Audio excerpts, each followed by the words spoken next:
buenas tardes, ¿cómo les va? Aquí estamos comenzando otra emisión de Los Días Contados y como suele ocurrir con las impresiones en los libros, en las novelas, en los textos, hay una partecita atrás que dice fe de erratas, que son los yerros que se cometen, por cierto, involuntariamente, o las correcciones que necesariamente debieron haberse hecho y no se pudieron hacer antes de que vaya a imprenta ese libro o esa obra. En televisión es más difícil, porque no es en el mismo ejemplar donde uno hace la corrección, porque si no lo haría en el espacio, como por ejemplo ayer a última hora, cuando estábamos cerrando el programa, yo debía haber pedido un corte comercial y cerrar luego con algo que además había prometido, que era el tema del no traslado del aumento de CAMESA, si se da antes de fin de año, a las tarifas de la energía eléctrica en la provincia de Santa Fe. Pero la verdad, se los cuento sin ningún tipo de sobresalto, ni vergüenza, ni nada que se le parezca, estábamos bastante tocados, tanto Martín Siva como yo, después de haber hablado de su libro, de su padre. La última pregunta, que yo presumía que podía generar ese efecto, lo generó, y la verdad es que, bueno, salimos como se pudo, ¿no? Eso que le hubiera dicho a su viejo si lo tuviera delante suyo en ese momento. Y eso nos sacó un poco de cuadro, y yo pedí el cierre en vez de pedir el corte comercial. Y así que hoy vamos a tener un corte comercial.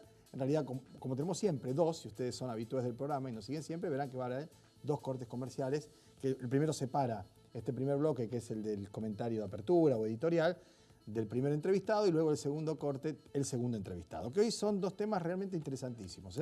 Uno intenta que sea siempre así, pero acá hay dos cuestiones que son tangibles, con datos, con números, ¿no? Como nos gusta muchas veces expresarlo a nosotros, porque los números son los hechos, y la interpretación de los hechos es donde pueden aparecer las diferencias. Ahí están los criterios, la formación, los principios, la experiencia de vida, la perspectiva, el futuro y todo eso. Vamos a estar hablando inmediatamente a propósito de hechos y de posición y de condicionamiento, de futuro, de vida de cada uno, de Santiago Maldonado, hasta que sea necesario. Cuando uno dice hasta que sea necesario, es el día a día con la evolución de los hechos, tratando de desarticular o desarmar operaciones, infamias, infundios, y tratar de acercarnos lo mayor posible a la verdad, a saber qué es lo que ha pasado. En ese sentido, bueno, creo que hay pruebas importantes que se han aportado, lo que se va a averiguar a partir del cruce de datos de llamadas entre los gendarmes que participaron de la represión a los mapuches hace ya prácticamente un mes. También la carátula que ha puesto ya la Fiscalía, que es desaparición forzada de persona, y ayer hablábamos algo de esto, ¿no? Y el gobierno tarde y mal está tratando de acercarse a una situación que se le ha transformado en un problema, que lo ha desbordado. Requiere la participación de una fuerza de seguridad y paralelamente o posteriormente una suerte de plan de encubrimiento, de evitar el eventual proceso judicial, el debido proceso, las garantías constitucionales. Y el fiscal, si pone desaparición forzada de persona, la causa está así caratulada, es porque presume que eso efectivamente puede haber ocurrido. Decíamos que también es muy saludable, las distintas reacciones son saludables que se van dando en la comunidad, no solo en las redes sociales, no solo en el campo de los derechos humanos, de las organizaciones que han dedicado su vida y su tiempo a tratar de garantizar las libertades públicas y asegurar el Estado de Derecho, sino también personalidades, hombres de la cultura, hombres del deporte. Mostrábamos la camiseta del Patón Guzmán con la que bajó del avión a jugar para la selección argentina. Y nos parece también un dato significativo que el director técnico, el zurdo San Paolo, un hombre criado aquí nomás en Casilda, ayer a la hora de la conferencia de prensa haya contestado esto que ustedes van a escuchar en este instante. Quería saber qué opinión tenía sobre el tema Santiago Maldonado. Bueno, con el tema Santiago Maldonado, por mi generación y por todo lo que vimos en una época como ciudadano argentino, no como entrenador de la selección, molesta un poco que ese tema todavía no esté resuelto, porque realmente lo vivimos en aquella época, en nuestra época de adolescencia, con mucho miedo, con mucho dolor, y que aparezca esto acá solamente en este momento sorprende un poco, y ojalá que se resuelva y nosotros apoyar desde acá la aparición de Santiago. Bueno, escueto, si se quiere, limitado, pero claro conceptualmente. Hablaba de la dictadura militar cuando la desaparición de personas era sistemática. Y para que haya una desaparición forzada de persona, no es necesario que sea sistemático. Como fue desaparición forzada en su momento lo de Franco Casco, que por última vez lo vio la policía, que después hicieron esa urdimbre de encubrimiento que es requisito para que se configure esa, digamos, esa carátula, desaparición forzada de persona, y apareció flotando en el río Paraná. En el caso de Santiago Maldonado, se están esperando más pruebas, más testimonios, porque además han pasado 30 días en los que alguien sabe qué pasó con él.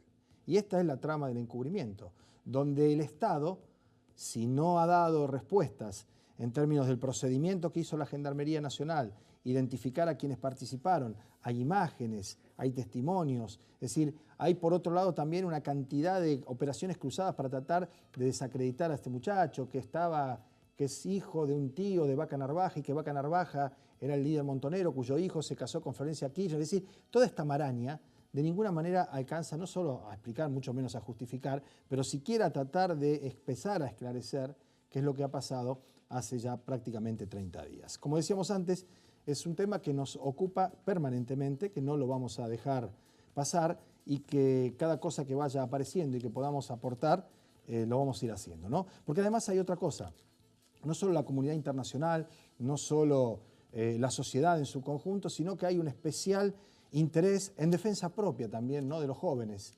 Y esto, yo que soy ya un hombre mayor y que no tengo una participación en redes sociales, pero por los trabajos que realizo frecuento, veo, hay una efervescencia, ¿no?, en los jóvenes, en los muchachos, por esto, que es algo que estaba ajeno a su vida, porque son todos nacidos en democracia. Cuando uno está hablando de jóvenes, estamos hablando de 30 para abajo, ¿no? Y esto no puede estar siquiera incorporado remotamente como una chance o una perspectiva, por más que sea opositor, queja, protesta, reclamo o lo que fuere. Primer tema, entonces, que ya dejamos por ahora. El otro está relacionado a cuestiones económicas. ¿Se acuerdan que ayer hablábamos de lo que representa el endeudamiento que ha tomado el Estado de Buenos Aires, la provincia de Buenos Aires, en relación a su presupuesto, un 44%? Hablábamos del 32% en la ciudad autónoma de Buenos Aires, de su presupuesto también, el desbalance. Es el 10% más o menos en Santa Fe y en algunas otras provincias. Y la verdad es que esto es un hecho que cuanto menos merece alguna reflexión o alguna explicación, ¿no?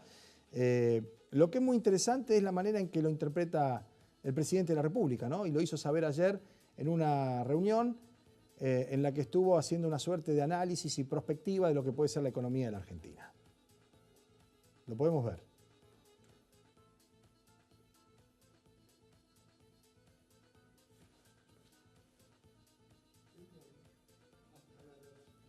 Bueno, ahí está Macri, ¿no? Ese es el salón además de los pueblos originarios. Yo no sé a quién se le ocurrió que el presidente tenía que presentarse en público precisamente en estas circunstancias, en ese salón, ¿no? Algunos irán muy fino, ¿no? Yo quiero el audio, porque es una frase nada más, pero creo que es significativa. Escúchenlo. Volver a apostar al diálogo, a sentarnos alrededor de una mesa, gobierno, trabajadores, empresas, y decir qué podemos hacer, qué herramientas podemos crear para que esto se dinamice. Y acá tuvimos una ventaja, que ya había una ley, pero alguien se había olvidado hace más de 10 años de reglamentarla. Entonces ya nos habían hecho una parte del trabajo. La hemos reglamentado y esa ley pone sobre la mesa una rebaja de impuestos, por eso al ministro de Hacienda tanto le costó firmar. Pero cada uno tiene que cumplir su rol, no es que él no valore la biotecnología, sino que si alguno no se preocupa porque vayamos bajando el déficit fiscal, esto no va a andar, así que está muy bien la labor que él hace. ¿No? Si alguno no se preocupa por bajar el déficit, esto no va a arrancar. En realidad, los que se tienen que preocupar por bajar el déficit son efectivamente el presidente y los funcionarios de su equipo económico, pero además el déficit per se en sí mismo no es un valor. El superávit, que es la contracara del déficit. El déficit es lo que va para atrás, ¿no? Ahora, en una casa, por ejemplo, si uno tiene superávit, que quiere decir que en la mesita de luz hay algunos billetes, pero deja de mandar los chicos al club o deja de pagar las clases de inglés si alguno quiere estudiar, o si se ahorra lo que no está en el cronograma oficial de vacuna, que afortunadamente en el Estado se proporcionan, por lo menos en la provincia de Santa Fe, completamente, pero hay otras vacunas, o deja de vacunarlo, o deja de hacer el tratamiento en el kinesiólogo porque ya la obra social no lo cubre, y probablemente tenga superávit. Y pueda decir, tengo superávit, ahora tiene una vida de miércoles, ¿no? El tema del déficit de superávit es importante si a eso se le agrega, o en todo caso se antepone, la calidad de vida. Acá lo que tenemos es déficit, ¿sí? Que no sería un problema si además del déficit tuviéramos situaciones de disvalores decrecientes en cuanto a la calidad de vida de la mayoría de los argentinos. Vamos a ir a la pausa. Cuando volvamos aquí al piso, tenemos dos invitados. Uno es Pablo Hapkin, que es el secretario general de la Intendencia y a la vez candidato a primer concejal, y el otro es Oscar Bertone, un contertulio de los viernes, pero en este caso viene como entrevistado porque en algo así como su vuelta al periodismo, él es una chanza, ¿no? Se tomó el trabajo de buscar datos, analizar estadísticas, ver cuadros, visitar sitios, hacer comparaciones y contarnos cómo viven los porteños a propósito de la calidad de vida, ¿no? Y cómo se vive en el resto del país, incluida esta ciudad. Así que vamos a la pausa y después vamos a charlar por separado con cada uno de ellos. Ya venimos. Muy bien, nos acompaña Oscar Bertone en su retorno al periodismo. Es una broma, ¿no? Es una chanza. A mí me lo dicen bastante seguido en el diario, los propios compañeros. En realidad yo soy el director, es una insubordinación abiertamente, pero bueno, ya a esta altura no entran las balas, en ese sentido por lo menos, ¿no? No, pero hoy cuando me mandaste el material me pareció interesantísimo porque, como dijimos siempre, tratando de contextualizar qué es la intención de este programa, que es tratar de explicar por qué pasan las cosas, más que contar lo que pasa y dar la comidita procesada y que uno embuche. Una cosa son los hechos y otra cosa es la interpretación de los hechos, ¿no? Cuando aparecen los números, las estadísticas, los porcentajes, están los hechos. Después viene la interpretación de esos hechos. Sí, lo que pasa es que la interpretación me parece que en este caso es unívoca, Pablo. ¿Qué tal?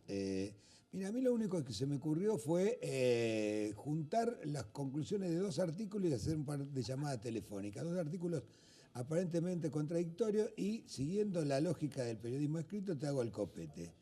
Los empresarios, los dirigentes empresarios que están enojados y que constantemente están reclamando contra los gastos del Estado, que el costo argentino y todo lo demás, yo le diría que el primero que tendrían que interpelar es un amigo, que es el amigo presidente y al amigo Rodríguez Larreta, intendente de... Esto que hablamos recién del déficit, alguien tiene que hacer algo.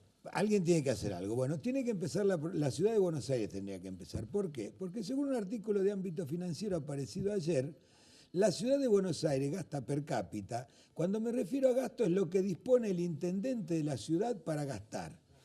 Las obras, todo lo demás está fuera. Este es el artículo, dice, la ciudad de Buenos Aires percibe 7 veces más recursos per cápita que el resto de los municipios. Bueno, es oportuno aclarar una vez más la fuente. Esto es ámbito financiero. Sí. No es prensa obrera. Ni página 12, ni nada. Es ámbito financiero. Es ámbito financiero. Bien. Allí el Centro de Estudios Metropolitanos estableció que en el presupuesto 2016 Buenos Aires gastó per cápita 42.353 pesos en el año. Bien.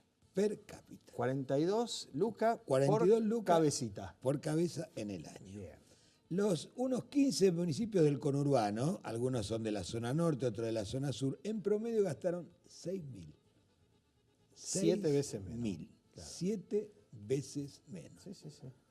Eso es lo que dispone el intendente. Bueno, ¿de dónde la saca el intendente? Porque esa es la gran pregunta también. De recursos. Todo presupuesto municipal es de recursos propios, o sea, las tasas, de recursos que le aporta la provincia y recursos que le aporta la nación. Un dato significativo que en 2016, ¿sabés cuánto aportó la nación a La Matanza? A la señora Magario, sí, dirigente peronista. 0.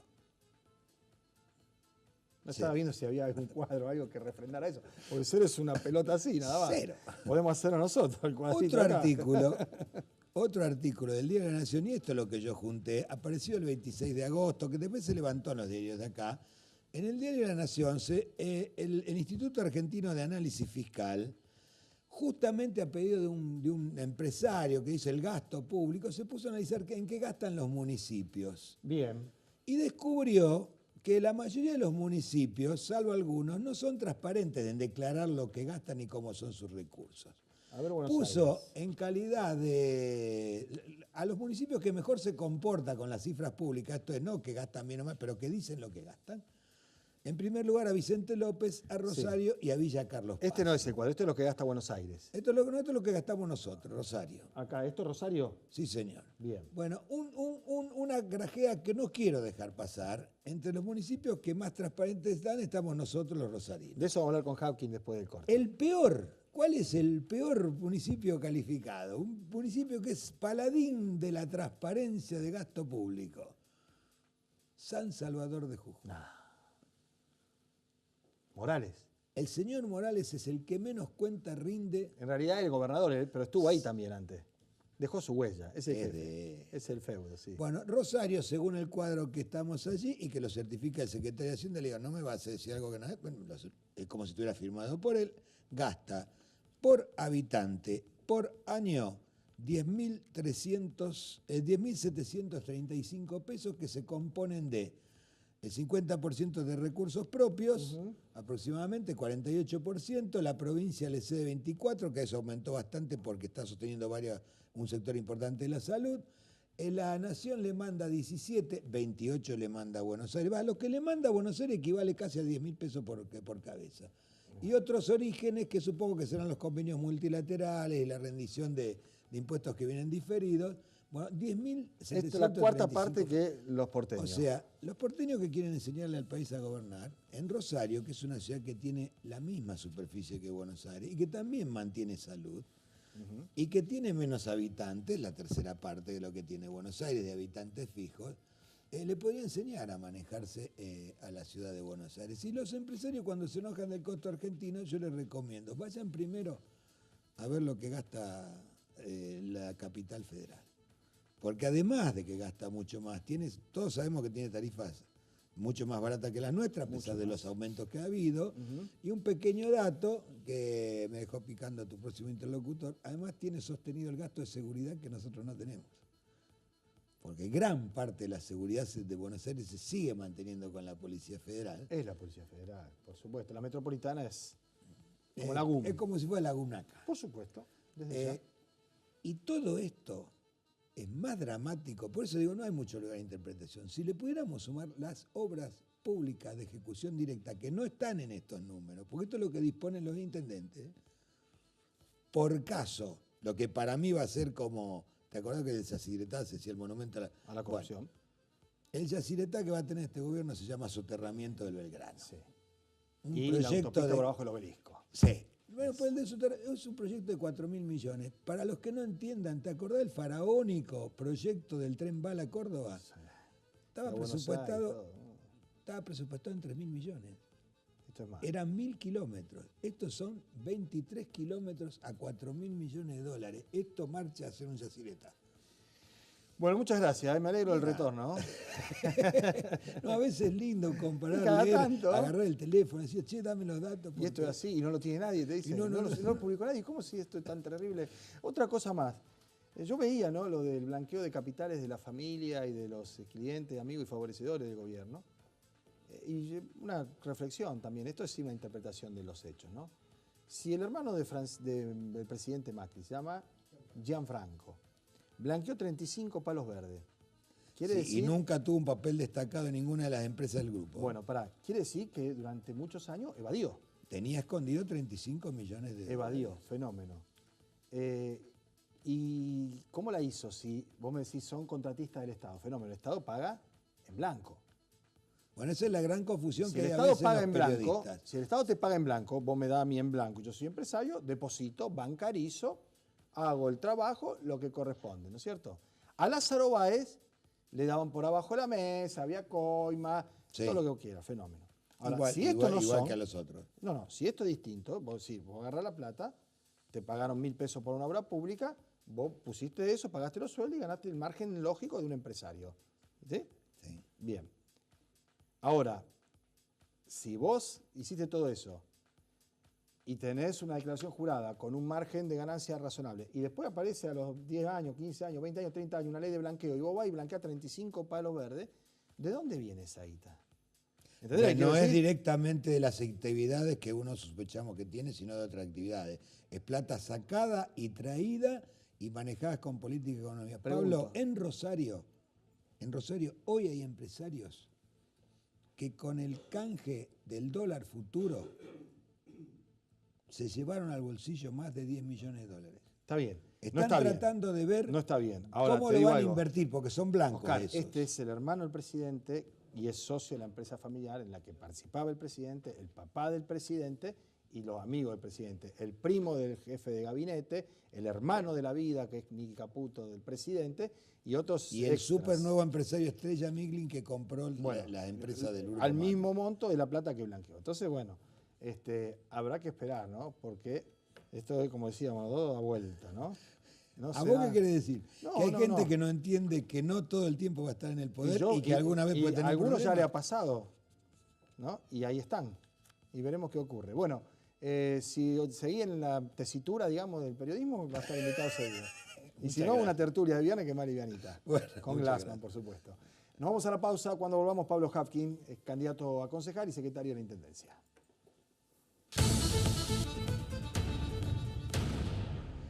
Muy bien, nos acompaña Pablo Hafkin, secretario general de la Intendencia Municipal y además candidato a concejal en un momento interesante, ¿no? Porque lo conversábamos, creo que inmediatamente después de los resultados, como decía Benedetti, cantaba Serrat, dice, bienaventurados los que están en el fondo porque lo que queda es para arriba, ¿no? Y yo hacía un análisis, lo compartíamos con Oscar días pasados, acerca de los números de la elección y la poca relación que hay con las características o la calidad de la gestión, más allá de las quejas, los reclamos, las cosas que faltan y demás, ¿no?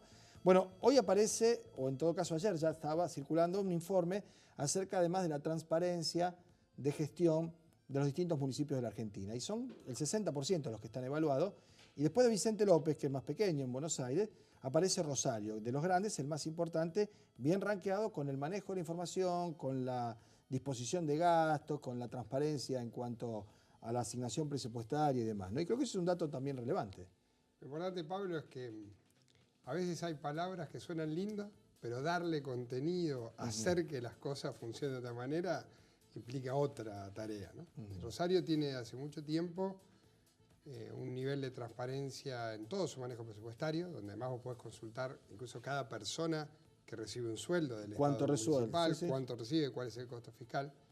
Pero como la ciudad cambia y los tiempos cambian también, se pueden ir todo el tiempo agregando cosas. Nosotros a toda esta historia le agregamos el año pasado un portal de datos abiertos que ya implica no solo mostrar el dato, sino abrirlo, y abrirlo para que quien quiera pueda entrar, aprovecharlo, Profundizar reutilizarlo, y eventualmente hasta objetar. objetarlo, generar una aplicación en base a ese dato, colaborar utilizando, porque bueno, el principio es que la información pública es pública y por lo tanto es de todos.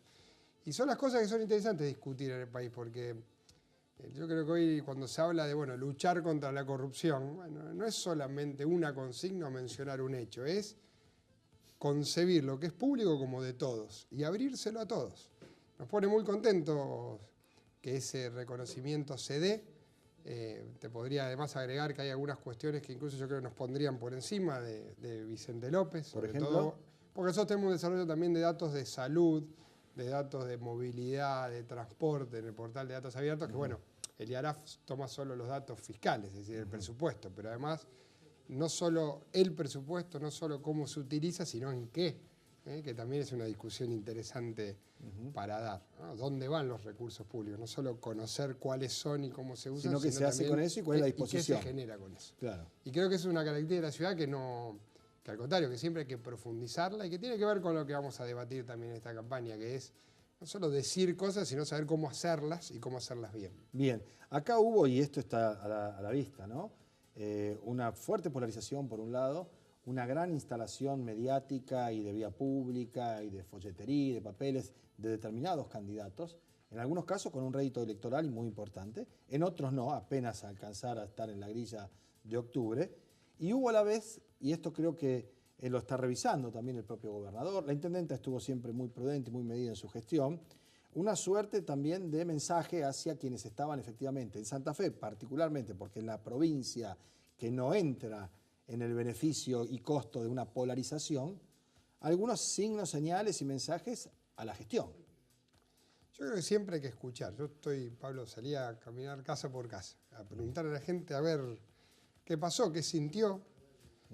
Son muchos los condimentos, digamos, ¿no? Porque cada uno, obviamente, lo nacional pesó mucho. Si mirás el mapa de las terceras fuerzas en el país, eso es inobviable. Y eso no se va a cambiar. Quiero decir, si vos te quedás con eso y fue lo nacional, va a volver a ser lo nacional. ¿Entendés lo que quiero decir? Pero yo lo que estamos proponiendo es hablar de Rosario. Recién estaba con Oscar discutiendo datos que son interesantes. Porque uno puede ver lo nacional y puede decir, bueno, yo quiero acompañar el gobierno actual o quiero el gobierno anterior, pero después hay que hablar qué significa para Rosario lo que se hace. Nosotros tuvimos con un gobierno anterior que, por ejemplo, en tema de vivienda fue muy malo para Rosario. Tuvimos 12 años sin una vivienda. Y con un gobierno actual que, como recién se expresaba, digamos, más allá de que a alguno le puede gustar, en términos de dónde van los recursos, es muy injusto con Rosario. Si vos te fijás, la ciudad de Buenos Aires recibe del gobierno nacional un presupuesto de todo Rosario. O sea, ese es un dato muy contundente. Rosario junta de todos los recursos que tiene 10.000 pesos por habitante. La nación le pone a la ciudad de Buenos Aires más que eso. Y después le agrega un montón de cuestiones, por ejemplo, fuerzas de seguridad, por ejemplo, administrar el cuidado de los barrios de la ciudad, que por supuesto pagamos entre todos. Entonces, ¿qué te quiero decir? Tenemos que poder hablar de la ciudad y hablar de las políticas nacionales en relación a cómo eso nos beneficia o nos perjudica a los rosarinos. Y esa es la discusión que vamos a dar. Yo en mi caso quiero ser el candidato que ponga sobre la mesa eso, porque de lo contrario vamos a discutir cuestiones que después no nos van a mejorar la vida a los rosarinos al otro día. Y al que le parezca egoísta se equivoca, porque esta ciudad siempre se hizo así, se hizo de manera independiente, se hizo luchando, se hizo con su propia creatividad, con su empuje, y creo que hoy hay que poner en escena los números, los recursos, el futuro de la ciudad, y creo que eso de acá a octubre vamos a tener más espacio para discutirlo. En términos institucionales se pone en juego 13 bancas del Consejo Municipal, eventualmente mayoría o no para continuar los 2 años que quedan de gestión de Mónica Fein, pero claramente también hay gente que está proyectando y pensando en el 2019, ¿no? En ese sentido, si bien son elecciones completamente diferentes, la de cargos ejecutivos que la de los legislativos, creo que el Frente Progresista afronta el desafío mayor, ¿no? En elecciones de mitad de término, teniendo en cuenta que inclusive es altamente improbable, y no por una cuestión de valoración política, sino porque ella misma lo ha dicho, que Mónica Fein no continúe siendo ni siquiera candidata ni quiera intentar un tercer mandato, como no pasó con los anteriores, ¿no? Está claro que el que viene posicionado en esa dirección sos vos. Entonces, ¿cuánto se juega de eso en esto de cara al 2019? ¿Cuán importante es levantar el nivel de adhesión para pararse y trabajar 2 años siguientes en la gestión? En mi caso, teniendo en cuenta además, Pablo, que vos renunciaste a una banca de diputado nacional que era una suerte de spa político al lado de lo que es estar en la municipalidad todos los días, ¿no? Yo tomé esa decisión, Pablo, sé que tomé esa decisión también porque muchos rosarinos me acompañaron en la idea de generar cambios en la ciudad, pero hacerlos. Sí, sí. Me vine a hacerlos. Todos los días me levanto y en un rincón de la ciudad hago algo para mejorar, para que cambie. Pero yo también necesito en esto que me acompañen, porque cuando uno va en la boleta, el candidato es uno. Claro. Y en la boleta la gente va a votar o no por Pablo Hapkin, por Roberto Zuckerman, por Roy López Molina. Y el que realmente crea que uno le puede aportar algo al futuro de la ciudad, yo necesito que me acompañe en estas, porque en definitiva, más allá de lo que discutamos dentro de 2 años, en esta se mide mucho. Y se mide mucho de lo que la gente por ahí expresa, porque, te vuelvo a repetir, decir que las cosas cambien es interesante. Ahora, saber hacerlas, aprender a hacerlas, eso lleva un tiempo. Yo es lo que vine a hacer. Yo dejé esa banca de diputados para eso, para aprender, para venir a hacer, para conocer la ciudad, para que si vos haces una obra hoy, por dónde empezás, pero por dónde querés seguir. Y hoy la ciudad también está en un momento de muchos cambios, de muchas obras proyectadas que a lo mejor no todo el mundo termina de ver hacia dónde va. Hoy la ciudad además está en una política de ir a buscar pibe por pibe en barrios donde teníamos situaciones de violencia muy complicadas, ponerle un tutor, pasar a buscarlos por la casa, llevarlo a la mañana en ese mismo barrio, abrir una calle, para abrir una calle, tocar timbre por timbre a las familias, ubicarles un lugar. Hay todo un trabajo para hacer que es mucho más profundo que votar una marca. No, por supuesto, no. Y en eso yo me juego mucho porque quiero lograr que la gente ponga en valor esto de cara a octubre y me acompañe en eso, porque si no los cambios se frenan y bueno, votamos cuestiones que nos dejan tranquilos en una elección intermedia, pero Claro. después influyen mucho. Claro, porque además si uno hiciera una traslación directa de la cantidad de beneficiarios, para decirlo de algún modo, de algunas estructuras que ya están establecidas en Rosario y que están incorporadas. Es decir, Rosario, la verdad que ha subido la vara en muchas cosas, salud pública, espacio público, cultura, asistencia social, eso ya está.